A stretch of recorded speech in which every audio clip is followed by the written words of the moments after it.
सुप्रभात। मैं हूं जोगेंद्र राणा। अध्ययन, अमल और अभ्यास, यह हमारी आज की आध्यात्मिक चर्चा का विषय है।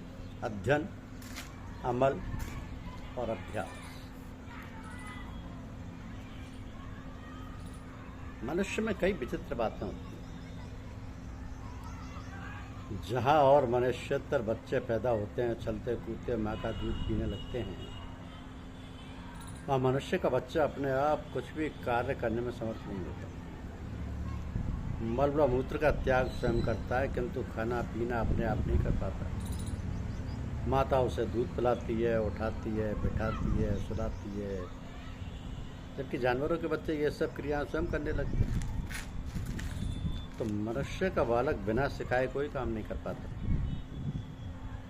माँ बच्चे की हर बात का ध्यान रखती है। जब बच्चा रोता है तब माँ उसकी परख करती है, बच्चा क्या चाहता है। चतुर माँ ये सब समझती है। बच्चे को भूख होगी तभी वो रोएगा, नींद लगी होगी तभी वो रोएगा, किंतु हर बार के रोने में अंतर होगा। माँ हर वक्त बच्चे को देखती है, पास बैठती है, सब काम करती है, अतः उसे अंदाज हो जाता है कि बच्चा किस कारण रो रहा है, और फिर वही काम करती है जिससे बच्चा शांत हो जाता है। तो इस प्रकार हम देखते हैं कि बालक को सब बातें सिखानी पड़ती हैं। बच्चा केवल संकेत करता है कि वो क्या चाहता है, और माँ उसकी सहायता करती है। तो इस तरह शनय शनय बच्चा बढ़ता है और उसके क्रियाकलापों में परिवर्तन आता जाता है। माँ उसकी आया वधाय का काम करती है और शिक्षक का। इसलिए शास्त्रों में कहा गया है कि मातृ देवो भवे। बड़ा होने पर जब वह चलने फिरने लगता है, वो उसको बात करना, बोलना, अभिवादन करना सिखाती है, और रहन सहन, व्यवहार व बर्ताव और बोलने की रीति नीति भी सिखाती है। तो पिता भी इन कार्यों में उसका सहयोग करता है। इसके बाद बच्चा पाठशाला जाने लगता है और विद्या अध्ययन करता है। इसलिए कहा गया कि पितृ देवो भवे और आचार्य देवो भवे। आचार्य उनको शिक्षा दीक्षा देकर संसार में रहने के व जीविकोपार्जन के उपाय सिखाता है। जिस प्रकार की उसकी रुचि होती है उसी प्रकार की शिक्षा के साधन मिलते रहते हैं। इस प्रकार वो बराबर सीखता रहता है। कहने का तात्पर्य यह है कि मनुष्य पैदा होने से युवावस्था तक सीखता ही रहता है। बड़ा होने पर उसको अपने सामने आदर्श रखना पड़ता है कि वह किस प्रकार और क्या बनना चाहता है।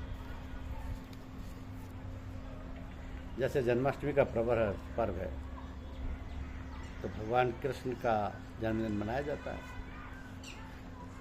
खूब साज सज्जा होती है।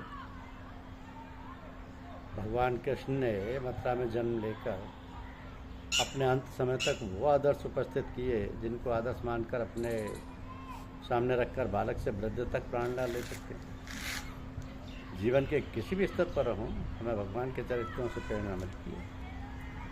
जीवन सामाजिक हो चाहे नैतिक या धार्मिक या चारित्रिक, गृहस्थ का हो या वैराग्य का हो या सन्यासी का हो, सभी दिशाओं में स्वच्छ और स्पष्ट रूप से हम उनको मानकर और उनकी शिक्षाओं पर चलकर जीवन को पूर्ण रूपेण सुखी, समृद्धशाली और सफल बना सकते हैं।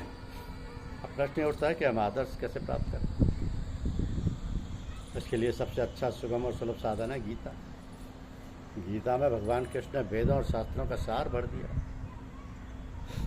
यदि गीता को हम अपने जीवन में उतार सकें तो फिर हमें कुछ करना धरना ही नहीं, क्योंकि गीता में मनुष्य मात्र के लिए बालपन से लेकर वृद्धावस्था तक के लिए पूर्ण शिक्षा है, जिस पर चलकर शारीरिक, मानसिक और आर्थिक उन्नति करके जीवन को सफल बना सकते हैं।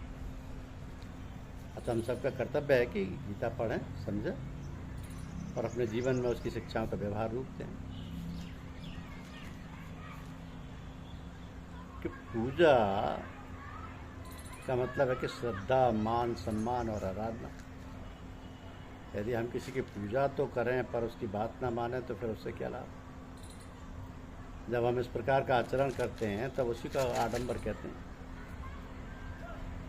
किसी को देखकर धोखे में मत आओ, वरना किसी की बातों के बहकावे में। उसके आचरण को देखो, व्यवहार, आचार, विचार और अन्य सभी बातों को निरखो, परखो। वरना धोखा खाओगे। आजकल बेस बनाए बहुत से लोग घूमते फिरते हैं।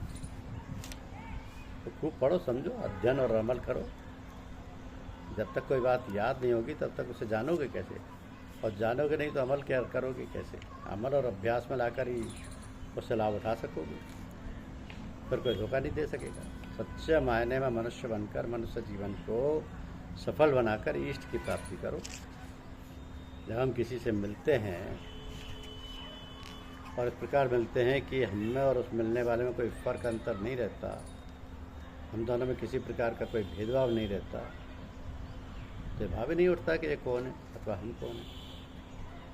तब फिर किसी प्रकार की भिन्नता नहीं रहती और एक प्रकार के आनंद की अनुभूति होती, एक अद्भुत प्रकार का रस आता है जिसका वर्णन नहीं किया जा सकता। तो यह अनुभूति तब मालूम होती है जब तीसरा व्यक्ति आ जाए, हम दोनों के मध्य कोई ऐसी घटना घट जाए जिससे हम दोनों का मनोचाट हो जाए, तब हमें उस स्थिति का भान होता है। और तब ऐसा लगता है कि वे क्षण कितने मधुर, स्फूर्ति और आनंद के थे, जब हम दोनों की विचारधारा, हम दोनों का ख्याल एक था।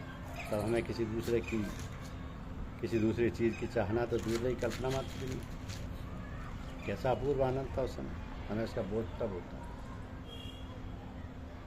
तो ये कोई ऐसी ये बात है जिसका भान या अनुभव हम में से किसी को ना हुआ हो। ऐसे क्षण जीवन में प्राय आ जाती है।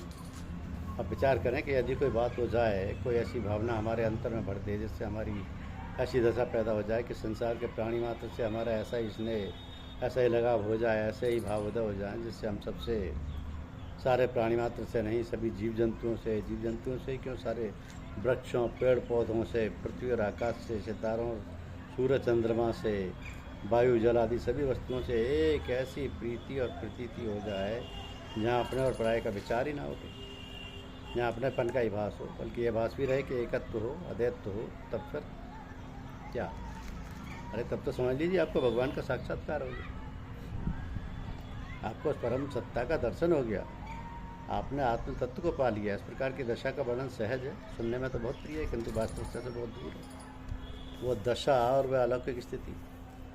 इसका कारण यह है कि हमारे अंतर में इतनी बनावट आ गई है, इतनी अहंता और ममता पैदा हो गई है कि हम अहम में इतने तल्लीन हो गए कि प्रत्येक वस्तु हमसे दूर अलग समझ पड़ती है। हमारे अंतर में द्वैत का पर्दा और इतना मोटा हो गया है कि सब कुछ अलग, अनोखा, विचित्र और अपने से दूर दिखाई पड़ता है।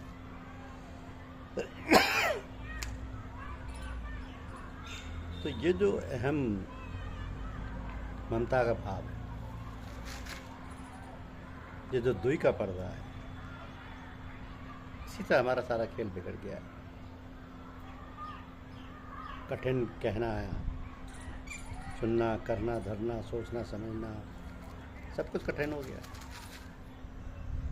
इतना ज्ञान हमारे अंतर में पड़ गया है जिससे हम बेबस हैं वैसा सोचते, समझने और करने को। तो ये माया जाल मोह का फंदा आकर आया कहाँ से? ये विचार ही नहीं उठता हमारे हृदय में। यदि विचार हो और हम उस पर मनन करें तो कोई प्रकाश मिले। इसलिए कि उस प्रकार के संस्कार मोह में हम जकड़े हैं। यही तो है माया मोह का जाल। और ये हुआ है अपने ही कर्मों से। धीरे धीरे उनमें रमते रमते ऐसे रम गए कि बस उसी के हो गए। उन्हीं का बंधन हमारे अंतर में फैल गया। तो इसी प्रकार जब संत दर्शन मिलते हैं और नित्य प्रति का सत्संग होता है तो हमारी आत्मा जो नित्य सत्य निर्मल और विमल है, उस पर से मल विक्षेप और आवरण हटते जाते हैं और आत्मसत्ता अपने असली रूप में सिमट कर सारी व्यर्थ की वस्तुओं को हटाकर अपना निज का साम्राज्य जमा लेती है।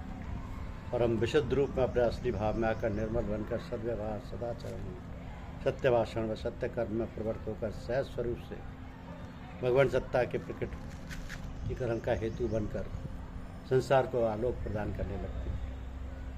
ये सब अनायास ही बिना सोचे विचारे ही नित्य निरंतर स्वाभाविक रूप से होने लगता है, क्योंकि अब आत्मसत्ता में कोई विकृति नहीं रह जाती, नित्य शुद्धि मुक्ति अवस्था रहती है। ये सत्संग की महिमा। सत्संग तभी मिलेगा जब भगवत कृपा होगी। तो हमें भगवान से प्रार्थना करनी चाहिए कि हमें ऐसे संत महात्मा से मिला दे जिससे हमें उनके पास पहुंचने का मार्ग मिल जाए। धन्यवाद।